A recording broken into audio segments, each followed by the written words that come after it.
आज हम continuous linear transformations के ऊपर पढ़ेंगे। माना late n and n dash be non-linear spaces and T is a linear transformation and T is a linear transformation from n to n dash.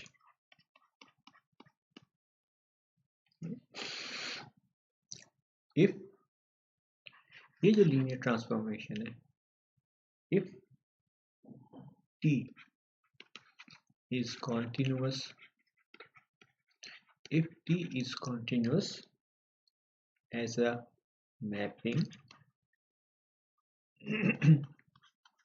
if T is continuous as a mapping from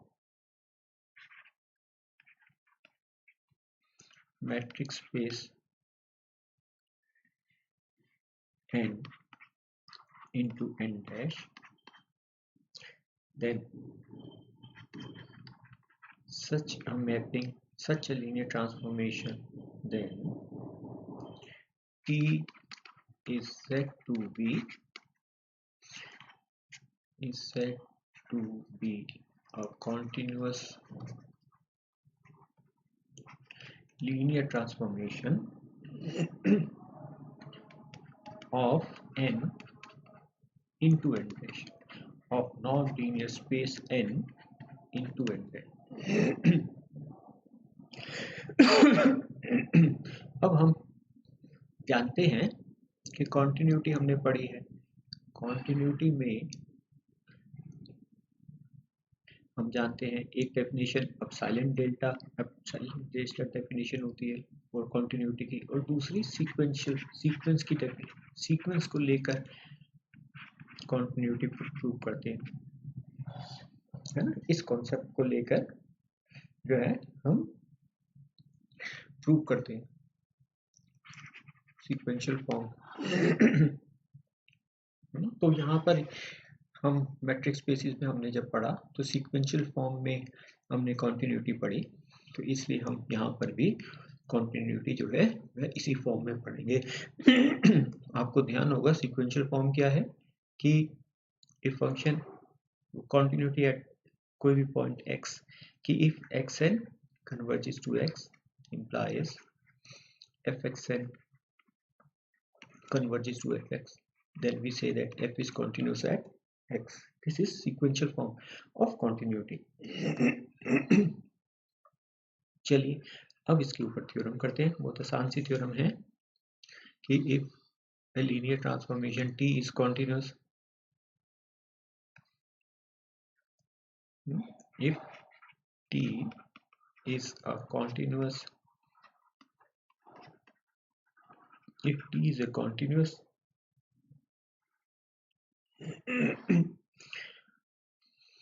if T is continuous at origin, then it is continuous everywhere. Continuous everywhere. Everywhere means जहाँ भी domain के जो भी point है, T, ये जो T is continuous at origin, T जो है वह लीनियर ट्रांसफॉर्मेशन है फ्रॉम नॉन लीनियर स्पेस से, ये नॉन लीनियर स्पेसिस हैं n से n डैश पर। यहाँ भी ये जो हमने लिखा है, ये जो हमने जो इस डेफिनेशन में ये जो नॉन लीनियर स्पेसिस ली है, ये आप इसको और जोड़ दें ओवर द सेम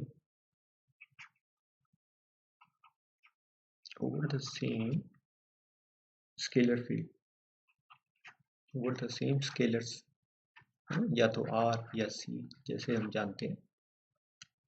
कि ये जो फील्ड स्केलर्स जो हैं ये सेम है। तो वो कहते हैं कि यदि if T is continuous at origin then it is continuous everywhere. तो चलिए, तो अब कॉन्टिन्यूस एट ओरिजिन तो हम जानते हैं इसका मतलब क्या हो। चलिए, let t is continuous at origin. What does it mean? तो इसका मतलब क्या हुआ, हमने कहा था हम सीक्वेंशियल फॉर्म ऑफ कंटिन्यूटी करेंगे। तो तो हम सीक्वेंस ले लेते हैं। कोई सीक्वेंस है xn, किसको कन्वर्ज कर रही है, जीरो को। Let t be continuous function at origin and xn be converging to zero। तो हमको क्या शो करना है, we will show that it is continuous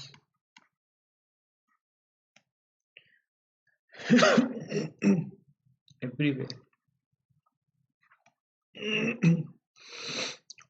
ना जो जो हमारा जो भी पॉइंट है डोमेन, उस पे हर जगह कॉन्टिन्यूस होगा। तो चलिए मान लेते हैं that x be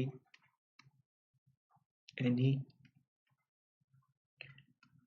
point of n, let x be any arbitrary point in n and let xn converges to x। तो हमको दिखाना होगा कि t इसका कॉन्टिन्यूस। तो इसके लिए हम क्या दिखाएंगे कि txn कन्वर्जेस टू tx, है ना।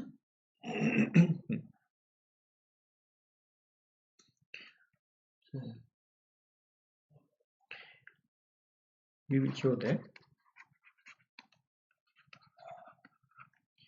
txn converges to tx, sequential form of continuity।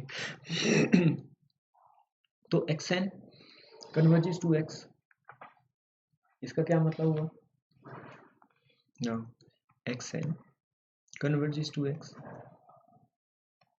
implies means xn minus x ये किसको कन्वर्ज करेगा, जीरो को कन्वर्ज करेगा, है ना। This means t of xn minus x converges to t0।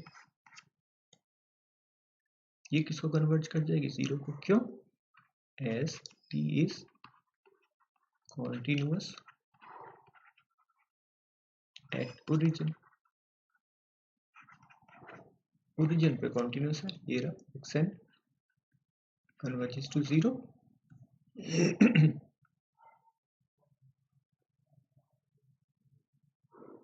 ये रहा xn converges to zero means txn converges to t0। और t तो लीनियर ट्रांसफॉर्मेशन है तो इसलिए t0 क्या होगा, जीरो ही होगा। मीन्स txn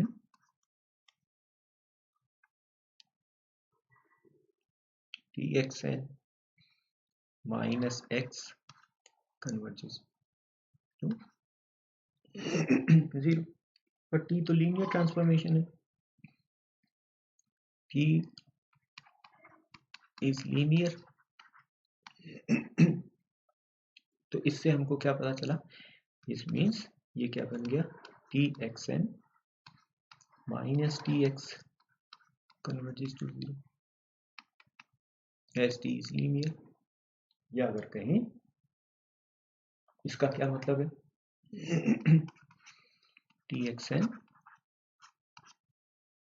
इसको कन्वर्ज कर जाएगी, tx को कन्वर्ज कर जाएगी।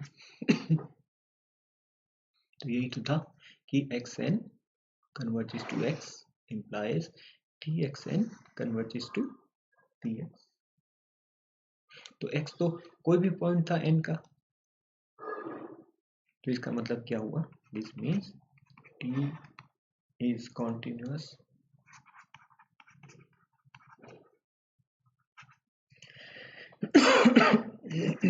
everywhere.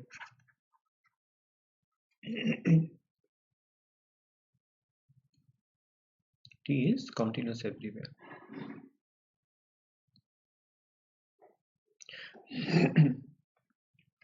इसके बाद डेफिनेशन करते हैं, bounded linear transformation, bounded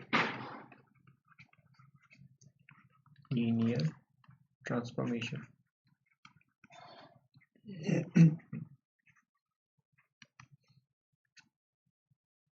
bounded linear transformation क्या है? ये linear transformation T from n into n dash is said to be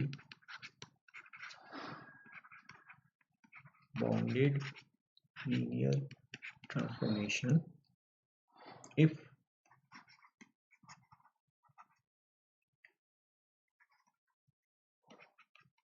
there exists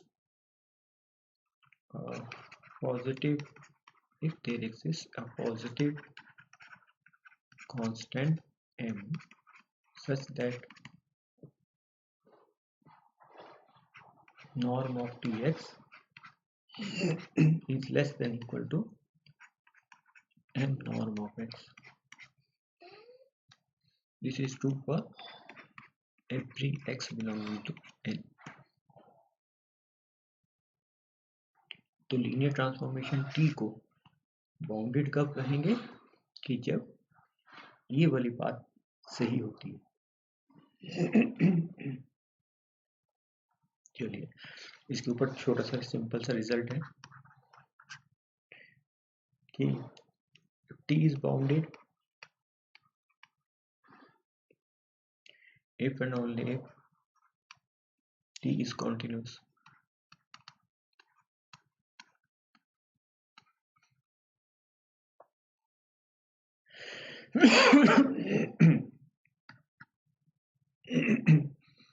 That T is bounded if and only if T is continuous. तो चलिए इसको चलिए मान लेते हैं कि let T be bounded.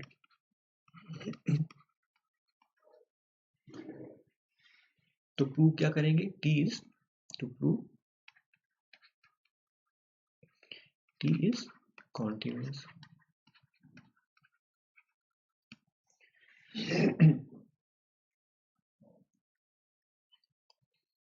अब T is bounded. What does it mean? It means norm of Tx is less than equal to m norm of x for all x belonging to n and for some positive m. किसी positive m के लिए ये वाली बात सही होगी। अब t is continuous, चलिए मान लेते हैं हमको प्रूव करना है कि t is continuous. Let xn converges to 0। तो अगर हम दिखा दें कि txn कन्वर्जेस टू t0, तो इसका मतलब क्या हो जाएगा? t is continuous. तो अब ये तो सामने ही दिख रहा है इसमें, है ना, xn कन्वर्जेस टू 0। तो इसका मतलब क्या हुआ? इसमें इसे निकल से txn क्या हो गया?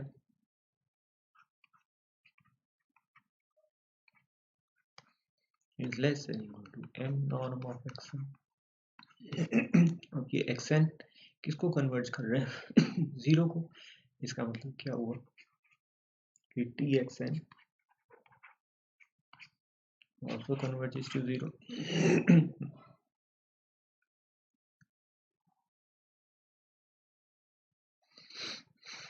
तो दिस का क्या मतलब हुआ? This means t is continuous at origin. और जो अभी हमने ऊपर की थी theorem, if t is continuous at origin, this means t is continuous everywhere. ऊपर वाली जो थ्योरम करी थी हमने, इसको अगर नंबर करूं 2, तो ऊपर जो हमने थ्योरम करी थी,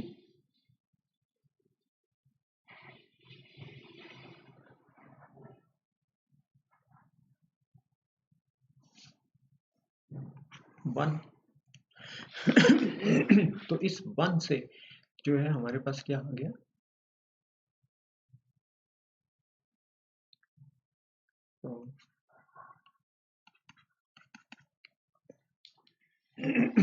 तो t is bounded, therefore t is bounded implies t is continuous. अब इसके उल्टा प्रूव करते हैं, कन्वर्स.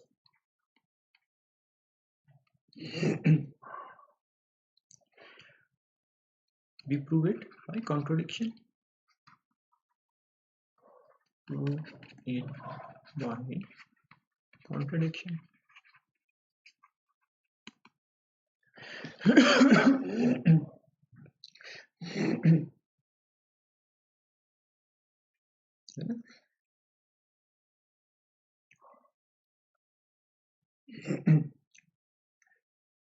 तो t हमें गिवन क्या है? t is continuous. ये गिवन है, हमको प्रूव क्या करना है? हमको we will show that, we will prove that t is bounded. ये प्रूव करना है हमको. तो चलिए, t अगर बाउंडेड नहीं है,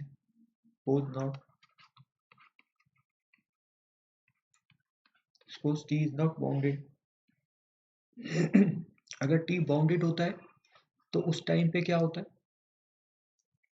उस टाइम पे क्या होता है कि tx is less than equal to m norm of x होता है. अब ये वाली बात नहीं हो रही, तो इसका मतलब क्या हुआ कि हर पॉजिटिव नंबर के लिए कोई ना कोई x ऐसा है कि जो क्या है, इस वाली कंडीशन को पूरा नहीं करता. इस वाली कंडीशन को पूरा नहीं करता है ना. क्या अगर कहें तो इसको क्या कह सकते हैं, या अगर कहें इसको क्या कह सकते हैं कि tx is greater than m norm of x. तो चलिए, अब इससे हमारे पास क्या आता है? Suppose now then for every n there exists some x such that t of xn is greater than n norm of xn. है ना, बाउंडेड नहीं है. तो या इससे हमारे पास, या अगर कहो तो इससे अगर डिवाइड कर दें तो ये हमारे पास क्या आ जाता है? t of xn, n positive है, नॉर्म ऑफ xn पॉजिटिव है, इज ग्रेटर देन 1. या अगर कहें तो ये क्या बन गया?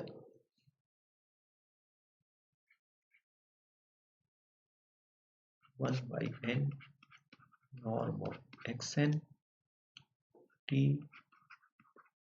xn, है ना. अल्फा u क्या बन जाता है? Mod alpha norm of u. तो ये रहा, ये अल्फा, या टी तो लीनियर ट्रांसफॉर्मेशन है, तो इसको हम क्या लिख सकते हैं,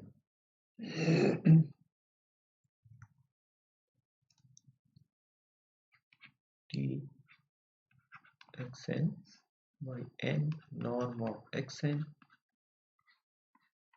is greater than 1. T of alpha X क्या हो जाता है,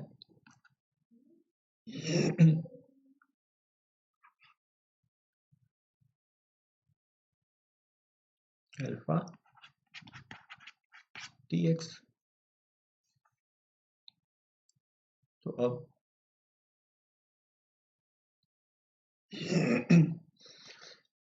take y n to be xn by n norm of xn।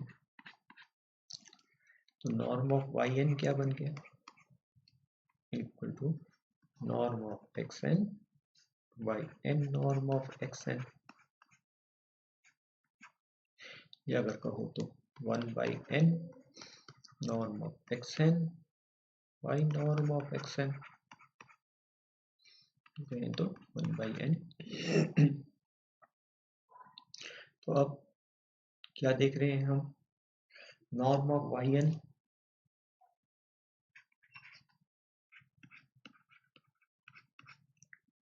tends to 0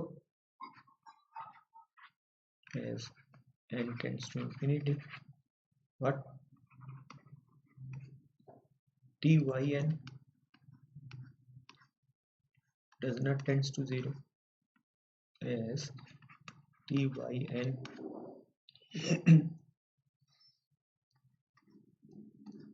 is greater than 1, जो क्या बताता है, which means t is not continuous at origin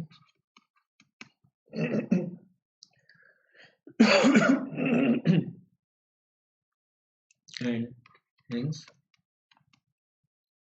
is not continuous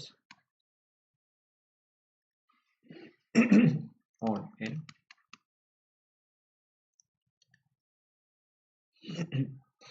So this is a contradiction, this is a contradiction,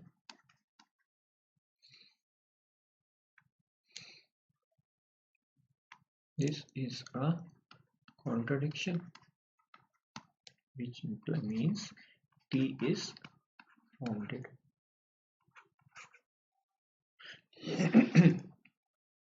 तो non linear spaces में, in non linear spaces अगर t is continuous, अगर t continuous है that means t is bounded, और अगर t bounded है तो वह continuous है।